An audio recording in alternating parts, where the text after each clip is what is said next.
नमस्कार. तुमच्याही घराच्या नैऋत्य दिशा म्हणजेच दक्षिण दिशा आणि पश्चिम दिशा या दोन्ही दिशांच्या मधला भाग या दिशेत वॉशरूम आहे का? जर वॉशरूम असेल तर सावधान. कारण या दिशेत तुम्हाला अशी फेज जाणवू शकते की तुमच्या घरात इन्कम हा भरपूर प्रमाणात असतो. पैशांची आवक खूप असते. पण जितक्या वेगाने तो पैसा घरात येतो, तितक्याच वेगाने तो पैसा घराच्या बाहेर देखील जातो. कुठल्या कारणाने तो खर्च होत असतो.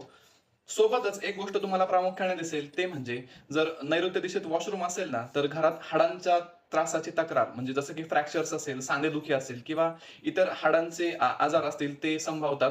त्यामुळे शक्यतो नवीन वास्तू जर तुम्ही बांधणार असाल त्यावेळेला नैऋत्य दिशेत वॉशरूम कटाक्षाने टाळावं आणि सद्यस्थितीत जर नैऋत्य दिशेत वॉशरूम असेल ना, तर त्याचा यूज थांबवावा.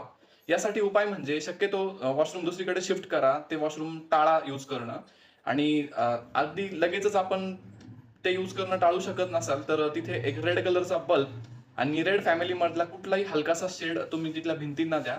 आणि बेस्ट उपाय जर म्हणाल तर ते वॉशरूम पूर्णपणे बंद करून वॉशरूम दुसऱ्या दिशेत शिफ्ट करणं. छोटा उपाय मोठा बदल नक्की ट्राय करा आणि राजमंगल वास्तू या पेजला फॉलो करा. धन्यवाद.